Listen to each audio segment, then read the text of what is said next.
Şu günü Van orbite göçürüldü. Moskva 5. ayının 11. günü Telegram siyasi toqunuşlarını qiyas qilish ve yaraştırış institutunun başlığı Alexander Kuznetsov mundaq hisoblaydi.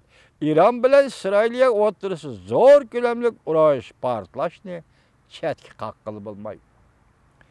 Bundan burun Rossiya Davlat Mudofaa Ministrligi mundaq ko'rsatgan. 5. ayının 10. günü İsrail armiyası Suriye'ye havadan hücum qildi. Bu organın xabarda mundaq ko'rsatildi. F-15, F-16 belgilab 28 tane harbiy aeroplan hücum qilishga qatnashdi ve Suriye territoriyasiga 60 tane raketa qo'yib berdi. Kuznetsov mundaq ko'rsatdi. Mush yilning 5-dan boshlab İran İsrailga jiddilik davriga kirib qoldi.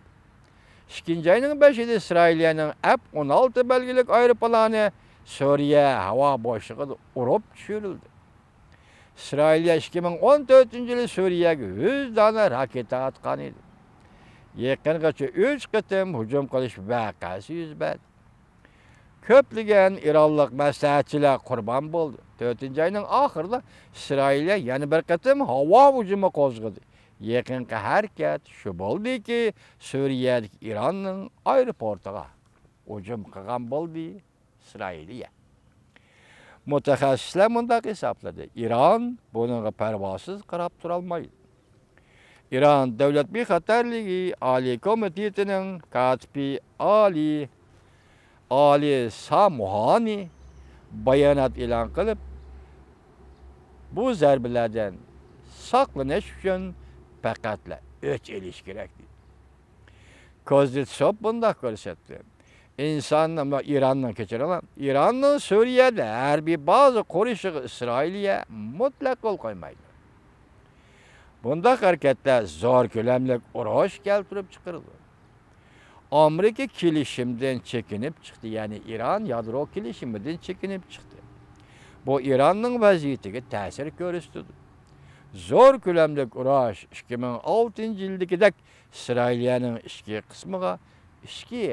qismiga ishkirlab kirishga elib keldi. Hozir deyli İran hukumatining Livanda Allah partiyasi degan qurolli kuchlari bor. İran hükümetinin Yemen'de, Saudi Arabistan'a tehdit selayotgan o'sni qurolli kuchlari bor. Shundaqli İran hükümetinin Suriye'de harbiy bazaları varken man debdi İsrailga hücum qildi. İranning Suriyadagi harbiy bazalariga. Demek hozir Iroqdagi shiyalar o to'g'rida gap yo'q. Hozir mush o'tir sharqda 3 davlatda Suriyada, Yemen'de, Livan'da İran'ın kuchi bor desa bu zo'r tahdid topadilar. Bu İsrailiyadek bir davlat uchun zo'r tahdid. Balki İsrailiyani hozir qurolga, hujumga, urushga e'tibor berayotgan yoki murojaat qilayotgan sabablari mana mush bo'lishi kerak. Shunga bu yerda Moskva nima deydi o'tir sharqda zo'r ko'lamlik bir cho'ng urush bo'lishi mumkin. Dal shundaq paytda mana bu 14-13-kunlari İranning tashqi ishlar ministri Zarif Beijingni ziyorat qildi, Beijingni chaqirib keldi. Bugungi xabarda qaraymiz, Zarif hozir Moskvada ekan. Endi bu 3 davlat yoki Jungo bu ishga qanday aralashadi İsrailga to'qnashib o'tirishar, to'qnashiga. Buni tushungan olmaydi.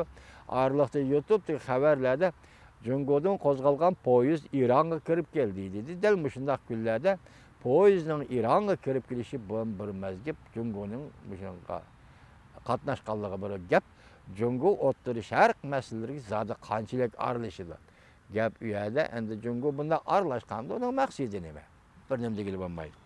Hozir İran kelganda İsrailiyaning İranga murojaat qilib to'xtab qolaylik. Urushdan to'xtab qolaylik deganligini nima askartdi, nimada torbetlarda. Endi bundaq deganda hayron qoldi. İranda qo'rqdimi İsrailiya qandaq? Bundan mumkin emas. Masalan, ayni chog'da İsrailiya o'ttiri sharqda 7 kunlik tarix 7 kunlik urush tarixi yaratgan davlat Misr bilan bo'lgan urushda 67-yilmi qaysi yil? Endi shunday ahvol astidan İranga nima uchun musha to'xtab qolaylik dedi. Balki diplomatik asos yoki munosabatlarni ko'z tutimi buni bilgilolmaydi. Bugun endi Yerusalimga ko'chib keldi Amerika Qo'shma Shtatlarining bosh elchisi Endi O'rta Sharqning vaziyati keyin qanday o'zgardi? Keyin yani u to'g'rida so'zlaymiz vatandoshlar.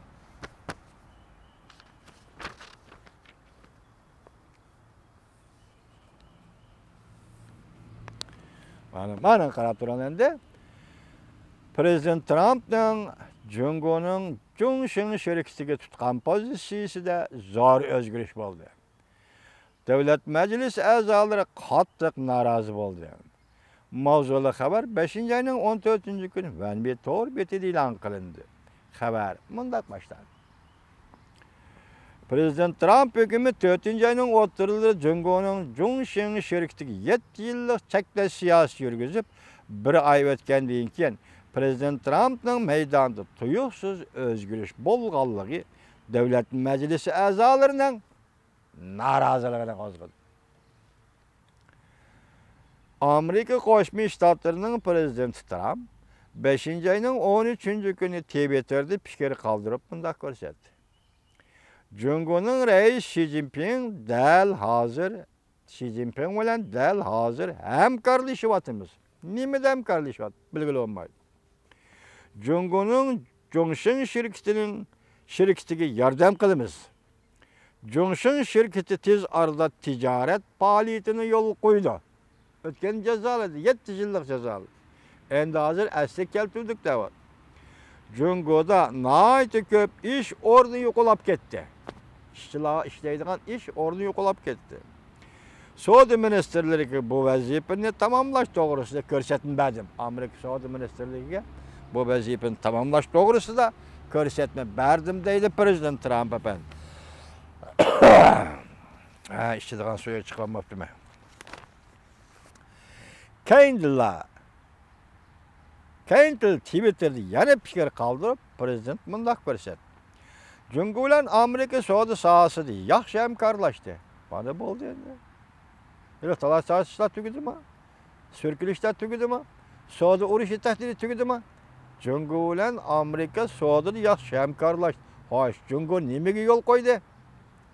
Eliqi qisınıp tuğan, tatınıp tuğan, ihtiyat qılıp tuğan. Mesela Jungo'nun siyasi tüzümüge berip çakılıdı bu işlerde yol koysan degen meselege. Jungo yol koydu mu yakanda? Lekin enik gap yok. Hazır Jungo Amerika savdo sohasida yaxshi hamkorlashdi deb hukm qildi Prezident Trump. O'tgangi suhbatlarda Jungo tarafga egib ketgan edi, yo'l qo'ygan edi Jungo tarafga. Bir qancha yil davomlashgan, shunga Jungo ikki davlat foyda oladigan kelishim elib chiqolmagan edi o'tirdi. Suhbatimiz yaxshi bo'ldi. Hammaga chiqish yo'li bo'ladi. Hozir Jungo bilan bo'layotgan suhbatimiz endi ko'pi ishga oldi bo'ladi-ku, ishga suhbat shaklda bo'ldi-ku. Yaxshi hamkorlashdik, hozir hammamizga chiqish yo'li bo'ladi. Volkochskiy 5-oyning 13-kuni xabar qilib bunday ko'rsatdi. Prezident Trump'ның aralashqanligi tasodifiy bir ish bo'ldi. Prezident Trump hukumati Jungshin shirkati masalasini dastak qilib, Jungoning boshqa savdo suhbatlari cheklashni, azaytishni o'ylashgan bo'lishi kerak. Jungshinga yo'l qo'yib berib, boshqa masalalarni Jungo bilan suhbatlashishni o'ylashgan bo'lishi kerak. Amerika Avam palatasi axborot komitetining raisi, Demokratlar partiyasining raisi Adam seçip mundaq dedi. Bizning axborot organlarimiz allaqachon ogohlantirib, Jungshin shirkatining texnikasi Amerikaning tor internet, ya'ni davlat bexatarligiga intayin zo'r tahdid paydo qildi deb ko'rsatgan. Jungoda ishchilarning ish qilishiga ko'ngil bo'lishning o'rniga davlatimizning bexatarligiga texnik ko'proq ko'ngil bo'lishimiz kerak. Parlament a'zosi Prezident Trump'ның bu qism qarori, ya'ni Jungshin shirkatini jazolashni amaldan qoldirish qaroriga nisbatan noroziligini isbotlayapti. Endilikdagi yana bir xabar nima deydi? Prezident Trump Jungshin shirkatini qutuldirib qoldi. Jungo gumron bo'ladi nazariyasining peshvosining tanqidiga uchradi. Mavzuli xabar 5-oyning 14-kuni Twitter betida e'lon qilindi. Xabar bunday boshlandi. Jungo Gomran boludu Necris'in peşvası Jangjadın. Sizler bilisizler Jangjadın ne? Prezident Trump'ın Twitter'da kaldırgan pişkirini görüp, Amerika'nın Jungo evli evzel siyasını yolu koyuvatkallıgını tanıt kıldı. Prezident Trump'ın siyasi Amerika evli evzel idi. Hazır bir yerde Jangjadın tanıtlap ya kinayi kılıp prezidentin nime devatıdı? Sen hazır Amerika evveli evzel deme vatsan, emniyetinde de hareketinde Jungo evveli evzel devatsan degende kinayi şekilde Jangjadın Prezident Trump'ını tanıtlar. Jungo Gomran boludu Necris'in peşvası Jangjadın Prezident Trump'ın Twitter'da kaldırgan pişkirini görüp Amerika'nın Jungo evvel siyasi yol koyuvatkallıgını, Jungo evveli evzel siyasi yol koyuvatkallıgını tanıtlar. Jungo'da iş ornu, hizmet ornu kaçandan başlap Prezident Trump'ın Twitter'da fikri kaldırışının asaslık temasına aylandı.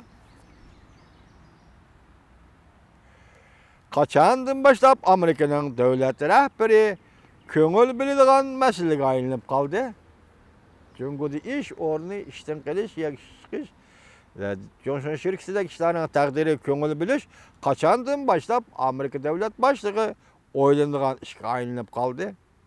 Ta ki biz köp nersini düşüngendan keyin bildik ki şundak deyişke haqliq bizki Prezident Trump'ның Twitter'da kaldırgan fikri Washington uzundan beri yol koyup kelevatkan Jungo evveli evzel siyasının oçak aşkara paketidir.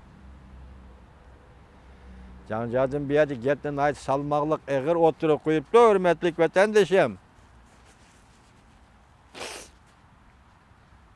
Demek bugün Prezident Trump'ın Johnson şirketini cezalap bulup 7 yıllık çekleş buyruğunu ilan kılıp bop, derhal bunu da yenivelip hazır Johnson şirketini paal erkisi, normal erkisi asli keltiriş yol koygallığı. Jangjadın nim deydi? Washington uzundan bir yolu koyup kelevatkan Jungo evli evzel siyasının açık, aşkara paketidir. Müşahede ben bir cümle sözünü kısırıp ya hürmetlik vatandaşım hazır 500 mingden 1 milyon kişi Uyguristan'da Xitay Nazarband astığı aldı. Amerika üçün hiç gap emez. Bir ağız gap. Fakat bir ağız gap. Amerika şundak deyişi gerek ki, deyişi lazım idi ki, ey Jungo sen Şinjan Uygur Abnum Rayı'nı Uygurlarını nemi kılıvatsan?